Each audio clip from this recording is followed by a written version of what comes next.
रानीगंज के वार्ड संख्या 88 के अंतर्गत ईस्ट कॉलेज पाड़ा में पिछले 44 वर्षों से दुर्गा पूजा का आयोजन किया जा रहा है।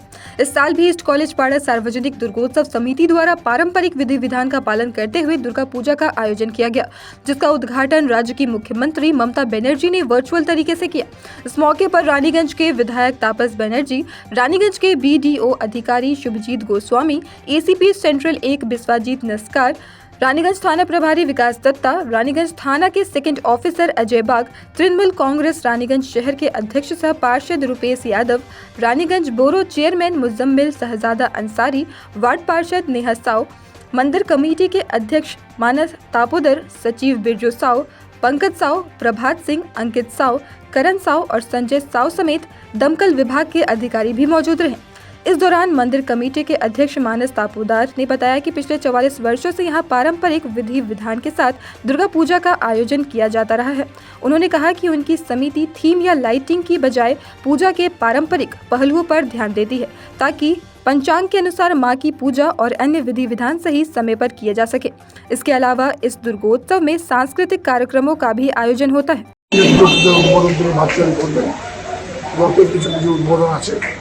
এই পুজোগুলো উদ্বোধন হবে আর কি। প্রচুর মানুষের সারাদিন পাচ্ছে এই পুজোগুলো উদ্বোধন, শুভ লক্ষণ। যারা পুজো করছে তাদের উৎসাহ দান করা, যারা পুজোর সঙ্গে থাকছে তাদেরকে উৎসাহ দান করা, এইটা একটা বার্তা মানুষের কাছে পৌঁছে দিচ্ছে। পুজোতে অভিনন্দন, সবাই সবাইকে নিয়ে একসঙ্গে পুজো করুন, একসঙ্গে থাকুন। এখানে কেউ ছোটো নয়, কেউ বড়ো নয়, মায়ের কাছে আমরা সবাই মায়ের সন্তান। সবাই যেন আমরা আনন্দে পুজো করতে পারি, অন্যকে কোনো কষ্ট না দিয়ে অন্যকে নিয়ে আনন্দ না। আজ প্রায় কতগুলো পুজো মণ্ডপ বলছিল আজকে আমি তো জানি না, আমাদের এইখানে এই ব্লকে দুটো হলো আর কি, মানে রানিগঞ্জ বিধানসভা, একটা কাজোড়ায়, একটা রানিগঞ্জ সর্বনিম্ন। আবার আপনার 6 তারিখেও আছে রানিগঞ্জে দুটো মণ্ডপে একটা। তো মোটামুটি উনি 7-8টা পুজোই আমাদের রানিগঞ্জ বিধানসভার মধ্যে ভার্চুয়ালি তিনি উদ্বোধন করবেন, এটা বড় ব্যাপার না। মমতা ব্যানার্জির উদ্যোগে যে ভার্চুয়াল ইনোগ্রেশন হচ্ছে আজকে রানীগঞ্জের 88 নম্বর ওয়ার্ড ইস্ট কলেজ পাড়া এলাকায়, যেটা আপনাদের 44 বছরের শুনছি কি প্রস্তুতি পর্ব চলছে? বলুন, প্রস্তুতি পর্ব কি চলছে আমাদের? এবছর 44 বছর আমরা কোনো সময় থিমের উপর জোর দিই না, আমরা আলোকসজ্জার উপর জোর দিই না, আমরা প্যান্ডেলের উপর জোর দিই না, আমরা মূলত পুজোটার উপর জোর দিই। পুজো যেন নির্দিষ্ট সময়ে নবপ্রতিটা প্রবেশ করাতে পারি, নির্দিষ্ট সময়ে সন্ধি পুজো এবং বলিদান সমাপ্ত করতে পারি এবং নির্দিষ্ট সময়ে বাড়ি বিসর্জন করতে পারি, এটার উপর জোর দিই। কারণ এই এলাকার সমস্ত জনগণ, ভদ্রলোক, ভদ্র মহিলা, ওনারা পুজোটাই পছন্দ করেন।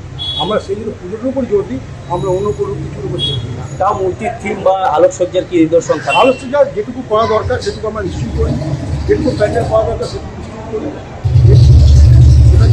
আমরা কিছু করি না, আমরা পুজোটাই করি। পুজো 4 দিনকে ঘিরে কি সাংস্কৃতিক অনুষ্ঠান কিছু রাখা হয়? সাংস্কৃতিক অনুষ্ঠান হয়, নানা রকম অনুষ্ঠান হয়, যেমন ড্যান্স কম্পিটিশন হয়, ড্রয়িং কম্পিটিশন হয়, হ্যান্ড রাইটিং কম্পিটিশন হয়, ড্যান্স কম্পিটিশন হয়, গান কম্পিটিশন হয়। পুজোর কি বাজেট টাচ করছে? বাজেট আমাদের খুবই কম থাকে, কম বাজেটের উপরে আমরা কাজ চালিয়ে নিই এবং ওতেই আমরা খুশি। স্থানীয় প্রশাসন এবং ইলেকট্রিক ডিপার্টমেন্ট বা বিদ্যুৎ বিভাগ বা দমকল থেকে কীরকম ফ্যাসিলিটিস পেয়েছি? আমরা ওনাদের কাছ থেকে সম্পূর্ণ সহযোগিতা পাই। প্রশাসনের দিক থেকে, দমকলের দিক থেকে, ইলেকট্রিসিটির দিক থেকে আমরা সম্পূর্ণ সহযোগিতা পাই।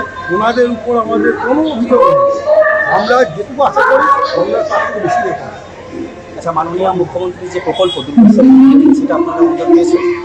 আমরা অনুদানটা পেয়েছেন মাননীয়? হ্যাঁ, আমরা পেয়ে গেছি, আমাদের ডেকে পরে প্রশাসন থেকে দেওয়া হয়েছে।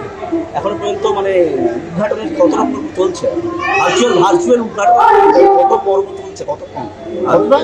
কতক্ষণ মানে কি প্রস্তুতি পর্ব কি আছে এখন? প্রস্তুতি পর্ব এখন তো আমাদের পাড়ায় দেখাইনি, এখন অন্যান্য জায়গায় দেখাচ্ছি, আমাদের পাড়ায় একটু পরেই দেখাবে মনে হয়, আমরা সেই হয়ে আছি। আচ্ছা, আমাদের এই পুজো কত বছরে পদার্থ পুজোটা শুরু করেছি, 2024 সালে চলছে, 44 বছর পূর্ণ হয়ে গেছে। আপনার নাম পড়ছিল? আমার নাম মানস তাপোদার, পুজো কমিটির প্রেসিডেন্ট। रानीगंज से सत्यनारायण सिंह की रिपोर्ट।